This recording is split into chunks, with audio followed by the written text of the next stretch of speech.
인터넷상에 이런 우스갯소리가 있습니다. 지들이 동장님 집에 모여서 잔치를 하게 되는 것입니다. 그리고 이 지가 이제 외출을 잠깐 하였다가 고양이를 만나게 됩니다. 그래서 한급하니까 다른 데로 도망가야 되는데 지들이 다 모여있는 잔치집으로 도망을 오게 되는 겁니다. 잠시 후에 고양이에 의해서 지들이 이 잔치집에서 다 죽게 되는 것입니다. 급한 나머지 이 지가 쥐구멍에다 대놓고 멍멍멍 이러는 겁니다. 찍찍찍 해야 되는데, 그러니까 따라오던 고양이가 그만 도망을 가버리게 되는 것이죠. 그래서 지들이 묻습니다. 야, 너 대단한 재능이 있다. 너 어떻게 그렇게 위급할 때 그 대처 능력이 그렇게 훌륭하나? 어떻게 우리가 다 죽게 될 지경에 놓이는데 그 살생성인하는 자세로 그 무슨 소리를 했기 때문에 고양이도 꼬리를 감추고 도망을 가버리느냐? 이러니까 지가 한참 생각하다가 이러더랍니다. 위급한 상황 때는 찬양이 최고요. 이러더라고 하는 것입니다. 그 찬양에 지가 멍멍함으로 오히려 개소리를 내서 개인 줄 알고 도망을 가도록 하게 되는 것이죠. 특별히 오늘 여러분에게는 찬송하는 신앙이라는 제목으로 말씀을 드리려고 합니다. 우리 선교사님 가운데 옥호열 선교사님이라고 외국 선교사님입니다만은 특별히 우리 거저도의 포로 수용소에서 선교 활동을 하였던 분입니다.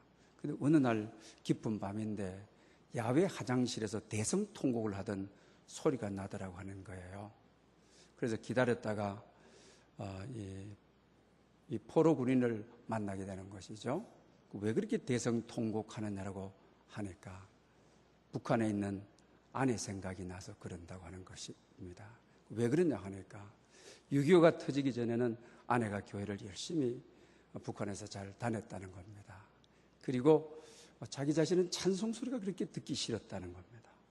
또 교회 다니는 것도 못마땅해 했는데 늘 집에 오면은 찬송하고 그래서 때로는 핀잔을 주고 또는 매를 대기도 하고 입을 틀어막기도 하고 했는데 그때뿐이지 또 찬송하고 이러더라고 하는 거예요. 그런 가운데 6.25가 터지고 나서 인민군으로 자기가 나가게 되고 또 참전하자마자 유엔군에게 포로로 잡혀가지고 이 거제도 포로 수용소에 왔다고 그러면서 아내 생각 때문에 운다고 하는 것입니다. 왜 그러냐고 하니까 그 아내가 북한에 있을 때에 자기에게 매를 맞으면서도 또 여러 가지 어려움을 당하면서도 그렇게 찬양을 하더라는 거예요. 그래서 자기도 모르게 그 찬양이 입에 익어버린 겁니다. 그런 가운데 어느 날 그 포로 수용소에는 이 우익과 좌익이 날마다 싸워서 죽어서 나가고 하는 너무 비참한 상황이었다고 하는 거예요. 그런데 어느 날 선교사님이 오시더니만은 운동장으로 다 모이라 그러더랍니다. 운동장으로 다 나가게 되니까 오른쪽에 북한에서 교회 다닌 경험이 있는 사람은 오른쪽에 서라 그러더라고요. 자기 생각에 나기를 저러면 좋은 일이 생기겠구나. 살 일이 생기겠구나. 그리고 북한에 있을 때 교회 다닌 게 아니고 교회 다니는 아내를 핍박했을 뿐인데 자기가 나와서 오른쪽에 서는 겁니다. 그리고 이 선교사님이 교회 다녔던 증거로 찬송을 하나씩 해보라고 하는 겁니다. 어떤 사람은 찬송을 잘하고 합격이 되는 사람이 있고 어떤 사람은 가라 그러면 자기 차례가 되었습니다. 등에는 식은 땀이 나게 되는, 다리가 후들후들 떨리게 됩니다. 그런 가운데 지금 현재 우리 찬송에는 338장이 되어 있습니다. 우리가 잘 아는 대로 내 주께로 가까이 하려면 십자가짐 같은 고생이라. 그 아내가 자기에게 매를 맞으면서 부르던 찬양인데 아주 첫 소절을 잘 불렀습니다. 그리고 후렴에 가서는 내 평생 소원은 늘 찬송하면서 주께 떠나가기 원합니다. 이게 생각이 나질 않는 거예요. 그래서 앞에 있는 선교사님이 외국이니까요. 우리말로 옥호열 선교사님이라고 하는 거예요. 우리말을 잘 모르겠다. 그래서 자기 자신이 말을 바꾸어서 다음은 몰라도 나 살고 싶구나. 하나님 아버지 감사합니다. 그러니까 오케이 하더라는 거예요. 그 이후에 자기 자신은 다른 막사로 가게 되었다고 하는 것입니다. 그러면서 거기서 신앙생활도 하고, 그리고 또 선교사님이 자기 자신을 신학을 시켜주어서 목사도 되었다, 이렇게 간증하고 있습니다. 사랑하는 여러분들, 찬송이라고 하는 것이 아내를 핍박하며 입을 틀어막고 부르던 찬송을, 이게 자기 입에 익어서 찬송의 능력이, 찬송의 기적이 이 포로 수용소에서 자유를 얻게 하고 목사가 되게 하고 복음의 도구가 되었다고 하는 찬양의 능력은 대단한 것입니다. 그래서 오늘은 특별히 찬양하는 신앙이라는 제목으로 여러분에게 말씀을 드리려고 합니다. 우리 그리스도교가 그 특징 가운데 하나라고 한다면 찬송하는 신앙이라고 하는 것입니다. 우리 성도들의 우리가 특징 가운데 하나를 꼽으라면 그 대표적으로 우리가 찬송하는 사람이라, 이렇게 말할 수가 여러분 있는 것입니다. 기독교가 제일 처음에 들어와서 우리 장례식을 치룰 때 찬양을 했을 때 얼마나 많이 욕을 먹었습니까?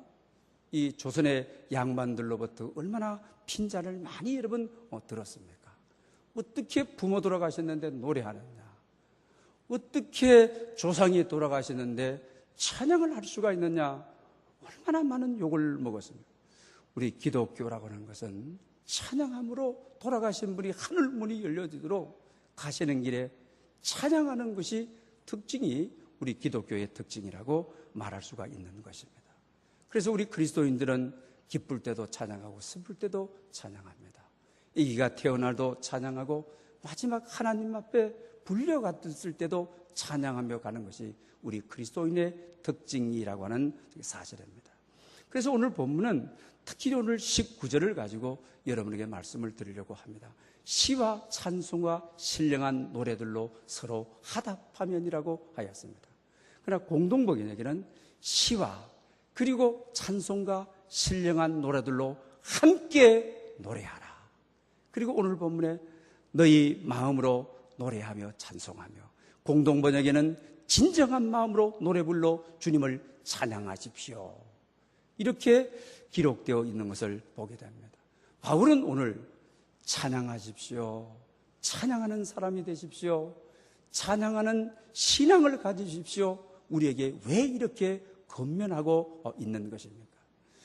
우리가 주님의 은혜를 깨닫고 나게 되면 예수님이 내 죄를 위해서 죽으셨다, 죄 없으신 분이 나의 죄를 짊어지시고 죄인이 되셔서 죽으셨다, 그렇기 때문에 죄 있는 내가 의롭게 되었다, 참 이 은혜가 너무 감사하다, 감격하다, 내 머리에서부터 나의 발끝까지 바울 사도의 말대로 나를 사로잡아 진리 가운데로 가는도다, 이렇게 우리가 고백할 수밖에 없는 것입니다. 그래서 결국 이 감사가 헌신으로 참 충성하겠습니다, 선교하겠습니다, 하나님의 나라를 확장하겠습니다, 이런 형태로 나타나든가, 아니면은 그 은혜가 너무 감격해서 찬양으로, 찬송으로 하나님 앞에 화답할 수밖에 없다고 하는 것입니다. 그래서 오늘 본문은 서로 화답하면이라고 말씀하고 있는 이유가 바로 거기에 있는 것입니다. 그리고 우리가 찬송하다가 보게 되면 어떻습니까? 정말 하나님의 임재를 느끼고, 그리고 또한 하나님의 축복을 느끼고 하나님의 능력을 우리가 느끼는 경우가 얼마나 많이 있습니다. 우리가 또 오후 예배 같은 경우에는 우리 한국 교회에서는 찬양 예배라고 하지 않습니까? 옛날 저희들이 어렸을 때는 어땠습니까? 배우지 않았던 찬송가 있는 찬양을 그 절기에 따라서 다 부르고 배우면서 이르죠. 그리고 그 배운 것을 다음 주 맥주 감사절이면 부르고, 추수 감사절이면 부르고, 사순절이면 부르고, 이렇게 했단 말이에요. 그 다음 또 우리 심화 기도회 때도 여러분 어떻습니까? 함께 모여서 우리가 하나님 앞에 찬양할 때에 하나님의 임재를 우리가 느끼게 되는 것입니다. 그래서 음악을 하는 이 신학자들은 찬송의 힘에 대해서 세 가지로 이야기하고 있는 것을 보게 되는 것입니다. upgoing power, 그 위로 올라가는 힘이라고 하는 거죠. 그리고 또 인고잉 파워, 내 가슴에 깊게 스며들어오는 인하는 파워, 그리고 아웃고잉 파워, 바깥으로 뻗쳐나가는 그런 힘이 있다. 다시 이것을 말하게 되면 위로 올라가는 힘, 믿음의 힘이죠. 찬양해 보십시오. 하나님께 더 가까이 가기를 원하시는 분들, 하나님을 더 알기를 원하시는 분들 찬양해 보십시오. 정말 업고잉 파워, 위로 치솟아서 믿음이 힘을 얻는 것을, 독수리의 날개를 다는 것을 여러분 다 경험하시지 않으셨습니까? 그 다음에 또 우리가 때로는 쓸쓸하고 외롭고 힘들고 혼자 인생길을 갈 수 없을 때 찬양해 보십시오. 하나님의 위로가, 하나님의 용서가, 회개가, 하나님의 선한 목자가 되어주시고, 하나님이 은혜 주시고, 인고잉 파워, 내 가슴 깊숙이 들어와서 나를 위로하시고 내게 평화 주시고 내 마음을 만져주시는 그분을 우리가 느끼지 않습니다. 그리고 또 뿐만 아니라 이게 바로 소망의 힘이 아닙니까? 그리고 우리가 함께 모여서 찬양하고 혼자서 하는 것이 아니라 할 때 하나님의 은혜가 너무 크고 놀라워서 사랑의 길잡이가 되어서 나 이 사랑받은 몸, 나 이 노래를 부르며 사는 나 세상에 나가 전해야지. 내게 미션이 생겼구나. 내가 현장에 나가야지. 내가 이 말씀대로 살아. 이 말씀을 전해야지. 이런 아웃고잉 파워, 세상으로 뻗쳐나가는 힘이 생겨지게 된다고 하는 사실입니다. 그래서 오늘 첫 번째로 여러분들에게 말씀드리고자 하는 것은 위로 올라가는 힘인 믿음의 힘이라고 하는 사실입니다. 여러분, 굳센 믿음을 가지고 싶습니까? 정말 주님을 알고 싶습니까? 또 주님의 뜻을 정말 깨닫고 싶습니까? 그러면 오늘 본문이 말하는 대로 시와 찬송과 신령한 노래들로 서로 함께 부르십시오. 그러면 우리의 믿음은 믿음의 힘이 생기게 된다고 하는 사실입니다. 시편 23편 3절에도 찬송 중에 거하시는 주여, 주는 거룩하시니이다. 찬송 중에 거하신다. 여러분, 하나님은 누구시냐? 우리가 찬양할 때에 하나님의 임재를 드러내시는 분이다. 찬양 가운데 계시는 분이다. 찬양을 통하여 하나님을 경험케 하시는 분이다. 찬양을 통하여 주는 거룩하시리이다. 그분이 누구신가를 찬양을 통하여 발견하게 된다고 하는 것을 가르쳐주고 있는 것을 보게 되는 것입니다. 그러므로 찬양은 하나님을 느끼게 해주는 거고, 하나님의 임재를 경험하게 해주는 거고, 하나님을 인격적으로 체험할 수 있는 순간이 찬송 중에 거하시는 주라고 성경은 가르쳐주고 있는 것을 보게 됩니다. 여러분, 도레미파 솔라시도 7음계가 어디에서 나온지 아시죠? 우리가 아무리 거창한 심포니라고 할지라도 다 우리가 7음계로 음악은 표현하지 않습니까? 원래 라틴 찬송가에서 나오게 된 것이죠. 이 찬송가에 7소절로 되어 있는데 한 소절 한 소절이 한 옥티브씩 올라가도록 되어 있습니다. 한번 그것을 제가 좀 읽어드리겠습니다. 당신의 종의 무가치한 입술을 기중한 하음으로 채워주시고 나의 목소리로 당신의 놀라운 은혜를 찬양하게 하소서. 여러분, 도레미파 솔라시도 7음계가 찬송가에서 나왔다고 하는, 라틴 찬양에서 나왔다고 하는 것이 놀라운 일이 아닙니까? 여기서 나와서 음악이 된 것이 아닙니까? 여기서 나와서 세상 음악이든 하나님을 찬양하는 음악이든 여기서 나온 것이 아닙니까? 그리고 우리가 또 아인슈타인 여러분 잘 아시죠? 원래 상대성 원리를 발표했을 때 옆에 있던 물리학자들도 이해를 못한다고 하는 거예요. 그 수학적인 원리로 되어 있지 않습니까? 그래가지고 친구가 편지를 썼습니다. 도대체 이해를 못하겠다. 그러니까 이 아인슈타인이 우리 집에 와라. 그러면 내가 바이올린으로 이해가 되도록 해주겠다. 우리가 어떤 중요한 것을 설명할 때는 언어의 한계가 있습니다. 이 언어의 한계 때문에 나온 것이 음악이라고 하는 것이죠. 여러분, 요사이 애들이 두 남녀가 만나서 그냥 프로포즈 할 때 어떻습니까? 나 당신 사랑해, 결혼해줘, 이거 꽃송이 갖다 이렇게 하지 않지 않습니까? 상대를 움직이는 아주 낮은 음악 쫙 깔아놓고 그 다음에 주위에 분위기 만들어 놓고, 왜 그렇습니까? 당신의 이 언어로는 한계가 있습니다. 전달이 되질 않습니다. 마음의 깊은 곳이 전달이 되질 않습니다. 그래서 우리가 음악 마찬가지라고 하는 것입니다. 하나님을 찬양하는 것도 우리 언어로서는 다 표현할 수가 없는 것입니다. 언어의 한계 때문이라고 하는 것입니다. 때로 여러분, 우리가 가을에 설악산도 옛날에 교인들이 가고 또 이렇게 가가지고 단풍잎 보고 첫눈 내리는 거 보고, 야, 굉장하다. 우리는 그렇게 표현할 수 없어요. 표현이지, 내 마음의 깊은 정서적인 것을 하나도 표현할 수 없습니다. 그러나 음악으로 표현했을 때는 여러분 다르지 않습니까? 그죠? 흘려서 굉장히 높였다가 낮췄다가, 그리고, 그죠? 굉장하다 할 때 갱자를 어떻게 하면 꽉 울렸다가 그냥 낮췄다가, 그리고, 그러면 느낌이 다르지 않습니까? 받아들이는 것이 다르다고 하는 저게 사실입니다. 그와 마찬가지로 우리가 하나님은 우리의 창조자이시다. 하나님은 우리를 구원하신 분이다. 하나님을 깨닫고 나니까, 하나님을 느끼고 나니까, 하나님을 체험하고 나니까 하나님께 표현을 해야만 되겠는데, 인간의 언어로는 다 표현할 수가 없는 것입니다. 그래서 노래하라, 찬양하라. 성경은 서로 화답하라, 함께 노래하라, 함께 찬양하라, 이렇게, 그리고 마음을 다하여 노래하며 찬양하며 진정한 마음으로 노래하고 찬양을 하여 하나님의 은총에, 하나님의 은혜에 표현하라고 하는 사실입니다. 시편 96편에 보면 시인은 이 사실을 잘 깨달았습니다. 뭐라고 해요? 새 노래로 노래하라. 온 만물이여 새롭게 찬양하라. 그의 이름에 합당하게 찬양하라.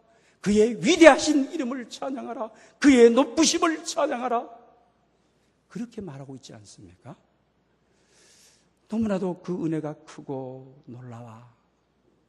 그 은혜를 깨닫고 보니까 나를 위하여 독생자를 보내주신 주님, 하나님 자신을 보내주신 주님, 나를 위하여 십자가에 대신 죽어주신 주님, 내가 어려울 때 다 내 곁을 피하려고 하는데 내 자신이 되어주신 주님. 그래서 성경은 빌립보서 2장에 사람과 같이 되셨고 사람의 모양으로 오셨다. 내가 바보스러울 때 바보인 나와 같이 되어주시고 나를 구원하려고, 내가 미련할 때 미련한 그 자체가 되셔서 얼마나 놀라운 은혜입니다. 이 놀라운 은혜를 깨닫고 나서 고백하라고 하는 것이 바로 다름이 아닌 시와 찬송과 신령한 노래로 찬양하라고 가르쳐 줍니다. 우리가 찬양할 때 정말 upgoing power, 위로 올라가는 힘, 믿음의 힘을 얻는 것입니다. 나는 죄인입니다. 나는 피조물입니다. 나는 아무것도 할 수 없습니다. 당신만이 영광을, 찬양을, 하나님 자신을 높이는데 그게 바로 믿음 아닙니까? 위로 올라가는 힘을 얻는 것이 아닙니까?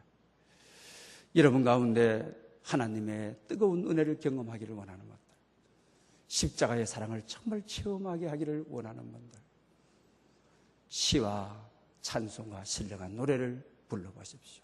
찬양해 보십시오. 정말 믿음의 힘이 솟구쳐 오르게 될 것입니다. 그 다음에 두 번째로는 나의 가슴으로 파고드는 힘이라고 하는 거죠. 인고잉 파워라고 하는 사실입니다. 사실 우리가 그렇잖아요. 여러분들도 슬픈 일을 당하고 외롭고 정처 없고 길이 안 보이고 그럴 때 찬송가 펴놓고 찬송 부르면 어떻습니까? 평화가 임하고 길이 보이고 답답한 마음속에 하나님의 위로가 임하고, 너무 슬플 때 찬송 부르면서 하나님의 은총이 임해서 한없이 눈물 흘리고 한없이 회개하고, 그런 경험들 다 하셨잖아요. 저도 여러분 개척 여기 올 때 우리가 주제 찬송을 310장으로 하자 해서 우리가 부르다가 그 다음에 또 우리가 347장 허락하신 새 땅에 하고, 또 내 모든 형편 아시는 주님, 형편이 너무 힘들고 어려워 찬송하다가 내 형편 아시는 주님, 도울 자도 없고 지켜줄 자도 없고 같이 할 자도 없을 때 너희 쓸 것 미리 아시고 주 너를 지키리, 아무 때나 어디서나 주 너를 지키리, 주 너를 지키리. 정말로 우리가 찬양하게 되게 되면 내 가슴속 깊숙이 들어오는 하나님의 임재를, 내 가슴을 열고 들어오는 너 형편 안다, 아무 때나 어디서나 너의 쓸 것 미리 알고 내 지켜주리라. 우리 이런 경험들 수없이 하며 살아가는 것 아닙니까? 우리가 소망의 힘을 얻기 위해서는, 소망의 끈을 놓지 않게 하기 위해서는 정말로 어려울 때 찬양하게 되면 소망의 힘이 우리에게 솟는다고 하는 사실입니다. 이런 이야기는 우리 예수님을 통해서도 우리가 마태복음 26장 30절에 보게 되면 주님이 성찬 예식을 거행하고 성목요일 날 이제 십자가를 지기 위해서 감난산으로 가면서 찬송하며 가셨더라. 이제 죽으러 가시는 거예요. 십자가를 지러 가시는 거예요. 얼마나 외롭고 힘들겠습니까? 얼마나, 성경에도 보게 되면 얼마나 고민하셨는가를 이야기해 주고 있습니다. 여러분, 고민스러운 분이 계십니까? 주님처럼 내일 죽어야 되는 이런 어려움에 있는 게 찬송하며 가셨더라. 왜 그렇습니까? 죽을 일이 생길 때, 근심스러운 일이 생길 때 찬송하면 인고잉 파워, 내 가슴속 깊숙이 치고 들어오는 하나님의 힘을 얻어 찬송하며 십자가를 지시기 위해서 가셨다. 이렇게 가르쳐 주지 않습니까? 또 예수님께서 십자가의 상에 달려서도 그렇습니다. 가상 7원 가운데 엘리 엘리 라마 사박다리, 나의 하나님 어찌하여 나를 버리시나이까. 그 정말 십자가에 자기 죄 때문에 돌아가시는 것이 아니고 인류의 죄를 짊어지고 남의 죄를 짊어지고 십자가에 지시면서 나의 하나님 어찌하여 나를 버리십니까? 이것이 그냥 절규입니까? 탄식입니까? 아닙니다. 시편 22편에 보게 되면 시편은 가사 아닙니까? 원래 여러분 우리가 칼빈 종교가, 사실 우리가 칼빈이 종교교육 할 때까지 이런 찬송가 부를 수 있었습니까? 악기들 하나 있을 수가 있었습니까? 드럼 하나 있을 수가 여러분 있었습니까? 뭐만 했습니까? 시편 몇 편을 노래하십시다. 그래서 시편만 읽을 시대인 것입니다.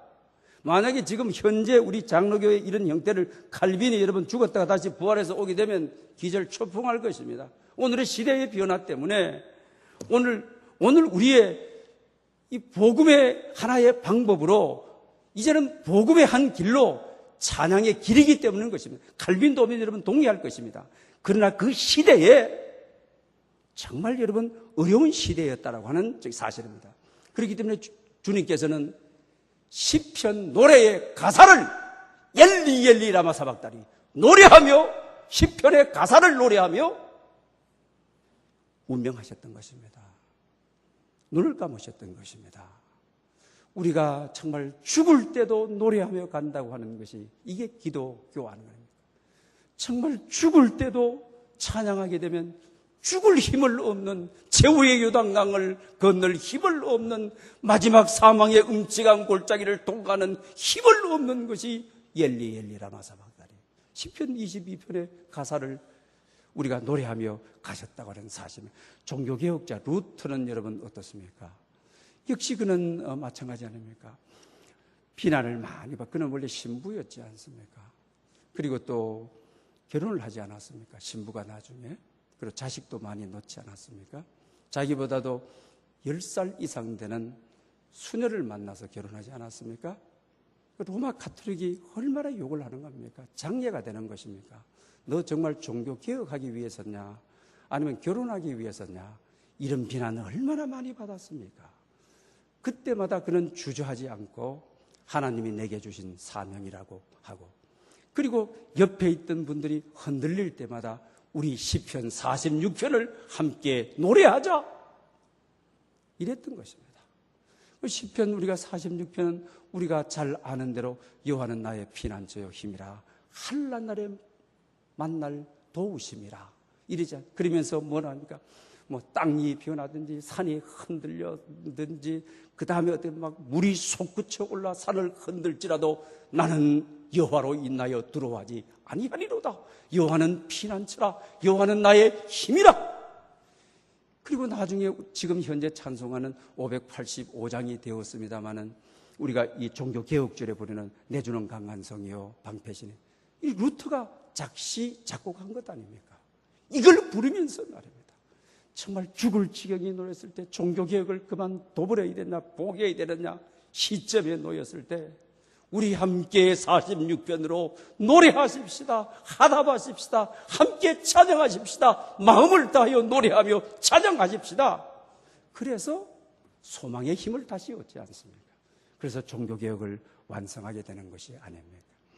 또 1346년 유럽의 페스트, 우리가 잘 아는 대로 흑사병이 왔을 때요, 유럽의 인구의 10분의 1이 죽지 않습니까?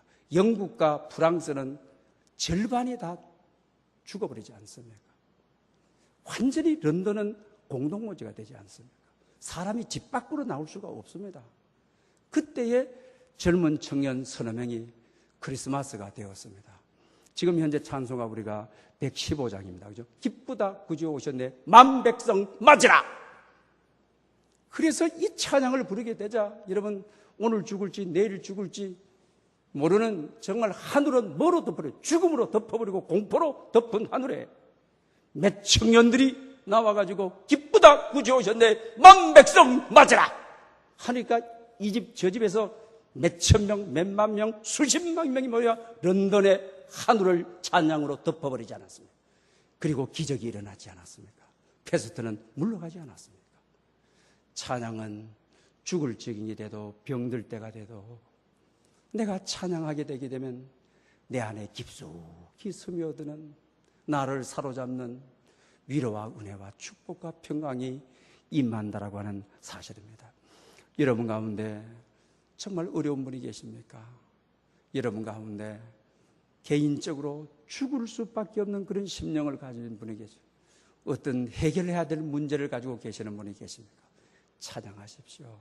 그러면 인고잉 파워, 내 안에 깊숙이 찾아오셔서 내게 주시는 평화, 내게 주시는 문제 해결, 찬양 속에 있다라고 하는 사실입니다. 그리고 마지막으로 바깥으로 뻗어나가는 힘이 찬양 속에 있다는 사랑의 길잡이가 되어주신다고 하는 것이죠. 우리가 혼자 찬양 부르는 것보다도 여러분 어려운 때 공동 예배를 드려본 분들, 특히 우리 남자들은 군대에 가가지고 그 당시는 뭐 예배도 잘 못 드리고 쫄병 때는 그렇잖아요.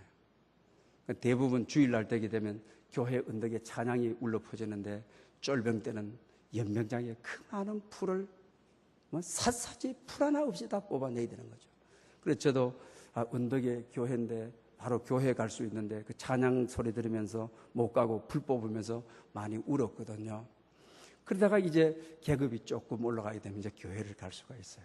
그 교회 첫 발을 디뎌놓고 그 첫 산송 송영하는데 그 울려 퍼지는 찬양이 그 요새 뭐 찬양대 찬양하고 뭐 비교가 안 되지만은 군인들이 부르는 그냥 뭐 그런 찬양이지만, 그러나 찬양을 못 들었다가 그 하나님의 임재는, 그 들려지는 목소리는 얼마나 우렁차고 하늘을 치솟는 것 같거든요. 얼마나 큰 힘이 있는지 몰라요. 우리 교회도 마찬가지입니다. 그죠? 찬양할 때 여러분 왜 입 다물고 있습니까? 찬양의 힘이 얼마나 큰데요. 믿음의 힘이 있었고요. 그 다음에 또 소망의 힘을 잃어버린 날에 소망의 힘을 주고 같이 찬양하고 하나님을 같이 느꼈을 때 야, 나 이 은혜 정말 나가서 전해야지. 미션이 생기잖아요. 선교의 사명이 생기잖아요. 야, 나 이 찬양 부르고 내 영혼이 살았다. 나 이 찬양 전해야지.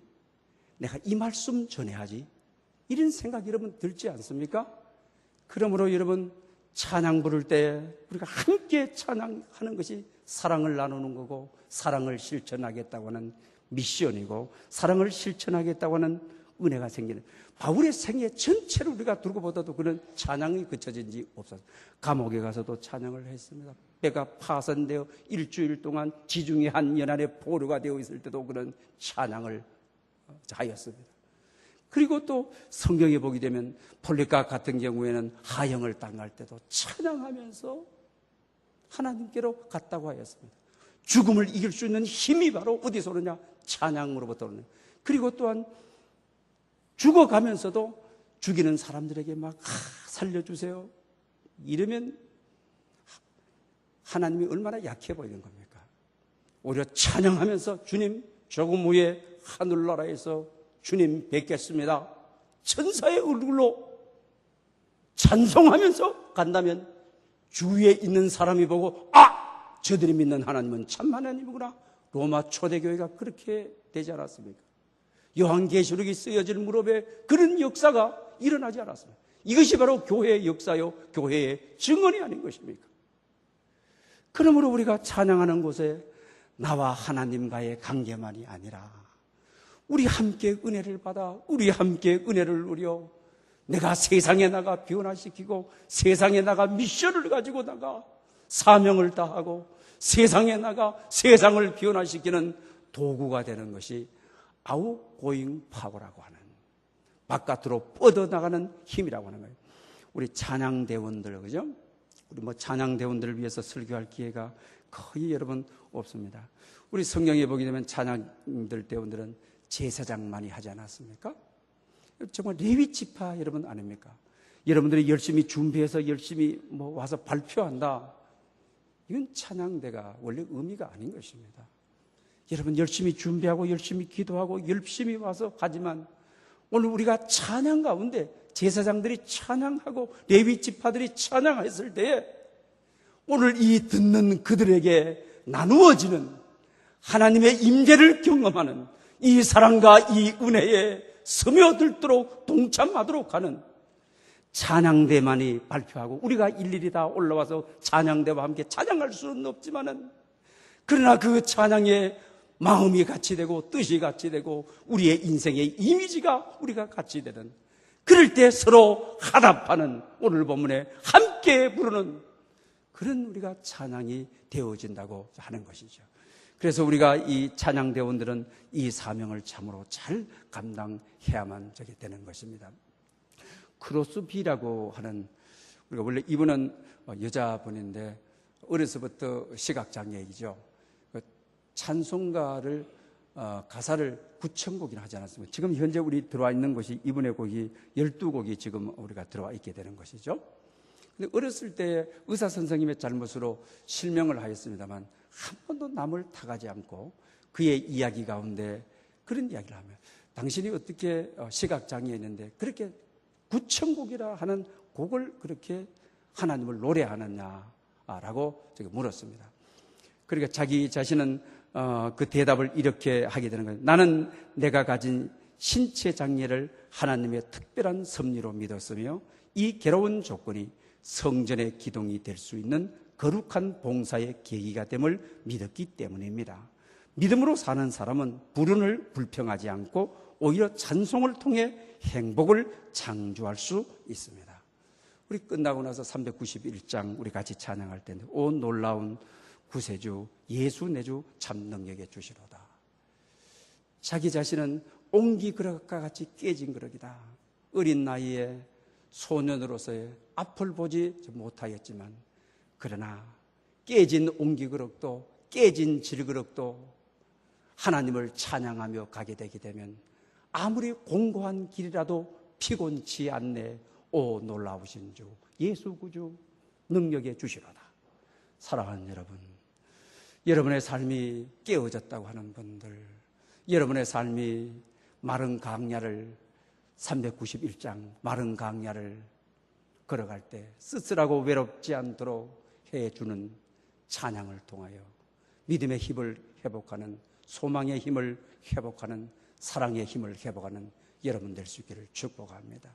은혜가 풍성하신 하나님 아버지, 마음을 다하여 노래하며 찬양할 수 있도록 성령 하나님 기름 부어주시기를 간절히 기도합니다. 우리가 찬양함으로 믿음의 힘을 얻게 하시고 소망의 힘을 얻게 하시고 세상에 나가 미션을 가지는 사랑의 힘을 얻게 하여 주시옵소서. 예수님의 이름으로 기도 올리옵나이다. 아멘.